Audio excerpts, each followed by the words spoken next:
Welcome back. We're now going to analyze another variation that we get after the moves e4, c5, knight to f3, d6, d4, takes, knight to f6, knight to c3, knight to c6, which leads to the classical variation.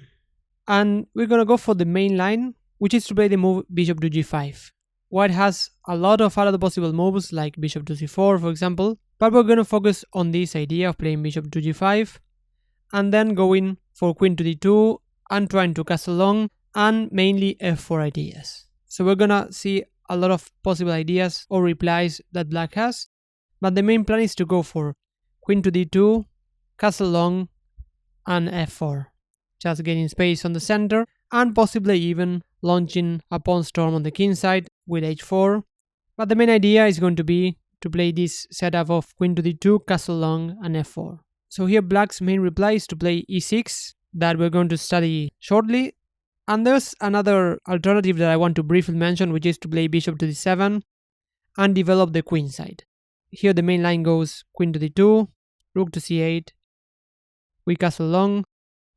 If black plays e6, then we will normally transpose into lines that we study shortly.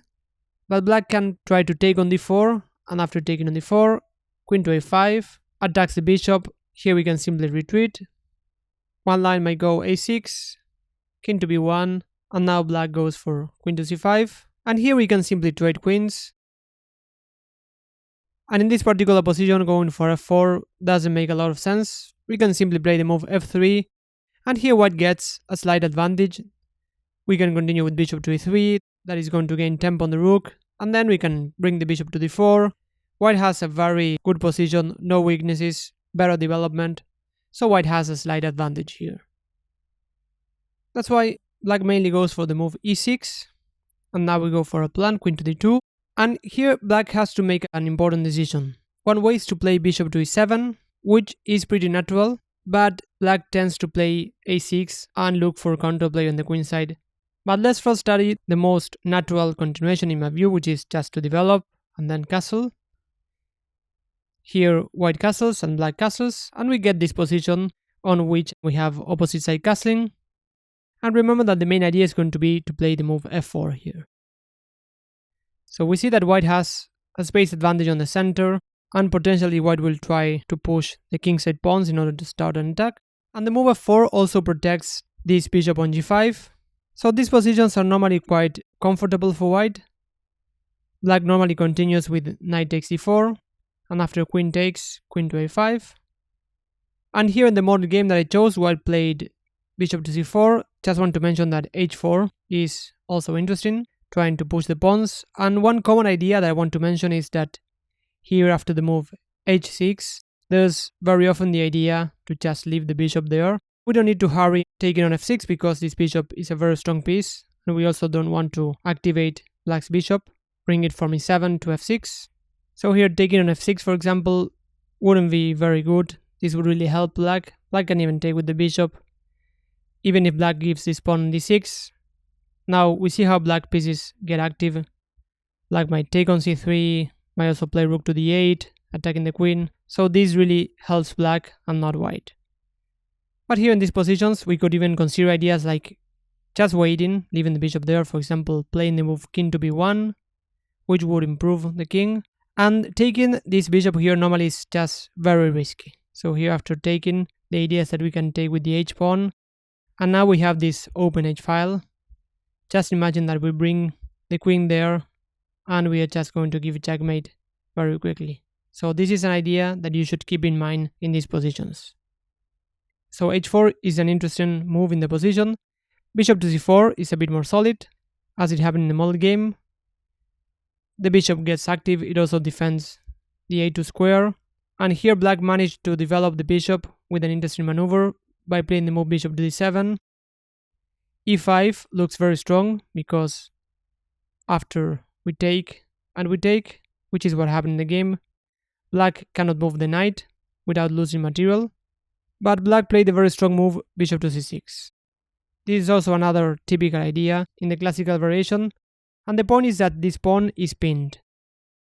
If white takes here, then black will capture the bishop with check and would be doing perfectly fine. That's why in the game white broke the pin by playing the move bishop to e2, eyeing the queen. Now black has to move the knight, and after knight to d7, knight to d5, attacking the queen to c5, white took on e7, queen takes, rook h to e1, and we got this position on which white has a slight advantage. White has very good development, a very strong king, the king is very safe, and white also has the bishop pair. So white has a slight advantage that managed to convert in the game. So bishop to e7 is perfectly playable, but the more modern approach for black is to look for counterplay straight away instead of playing into white's plan of castling short. That's why here black plays the move a6 as an alternative to bishop to e7. And here after we castle long, now here normally goes for bishop to d7. Just want to mention that h6 is also a move in this position. And here we don't want to take on f6 because black would simply capture with the queen and be doing fine. We don't want to give the bishop that easily. But it is also difficult to keep this pin on the knight because black has some ideas of taking on e4. Because now we see that this bishop is loose on h4. So here we attack the queen, and if white takes, then black would simply capture there and be doing perfectly fine. But here we can simply go back to e3, and then we're gonna play in similar fashion f4. Now this h6 has some disadvantages because it could serve as a hook, so we can try to create a pawn break on g5 thanks to the presence of the pawn on h6. And additionally, black cannot play the move knight to g4 straight away here. This would not be very good because here we have a very strong idea, which is to take on c6. We attack the queen, that's why black has to take. And now black is not able to capture the bishop because we have this very strong move, bishop to c5. And now white is already getting an advantage because black cannot capture here because we would simply capture the queen and give a checkmate. So just remember that against the move h6, you can simply go back to e3 and then go for the main plan of pushing f4. And the other main alternative is to play the move bishop to d7. According to my database, this is even more common than h6. And here again we follow with this idea of f4. I also like this way of approaching the opening because we're gonna play, in most cases, a very similar setup. So we develop our pieces naturally, we try to attack. And here in this position, following this idea of getting counterplay on the queen side, black will normally play the move b5 instead of going for bishop to e7 and castling. And in this particular position, we can take on f6 because we have a very interesting trap. After we take on f6, black should capture with the g-pawn because capturing with the queen would give white a very strong initiative after the move e5. So we attack the queen, and if black takes the pawn, then knight d takes b5 is already very powerful because this knight cannot be captured because queen takes e7 would lead to checkmate. That's why after b5, bishop takes. The main idea is that whenever you take on f6, you should do it if you get something very concrete. Otherwise, don't give the bishop on g5 easily for this knight on f6. But here, since taking with the queen is not advisable, black has to take with the pawn, with the g-pawn. And now black's pawn structure is going to suffer a bit.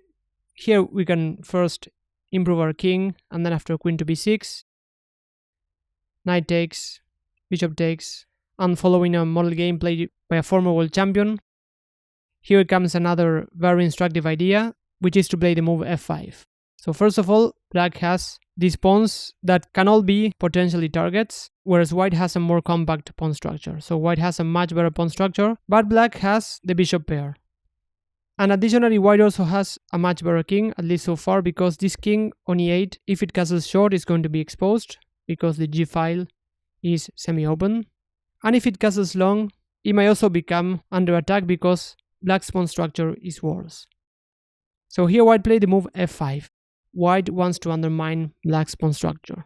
And in the game, black replied with another typical idea. Black wants to activate the bishop pair, that's why black played the move h5, with some ideas to bring the bishop to h6. So the bishop on f8 so far is very passive, but it might get active pretty quickly. And here white took on e6, and after taking on e6, The idea is that after bishop to d3, long castle, knight to e2, queen to c5, rook h to f1, black still has a weak pawn structure. Even though after capturing on e6, black doesn't have double pawns anymore, white still has pressure on black's pawns. White's knight is going to come to d4, e6 is going to be a target, f6 is under attack. White even has some subtle ideas like playing c3 and bringing the bishop to b3. The position might be balanced, but white has a very clear plan and managed to win the game. So we have studied the classical variation, which involves playing the move knight to c6 in this position. And the way we're going to play against it is by playing the move bishop to g5, which by the way is called the Richter Rauzer Attack. And then we're going to develop our pieces by playing the move queen to d2, long castle, and f4, trying to get some initiative either on the center or on the king side.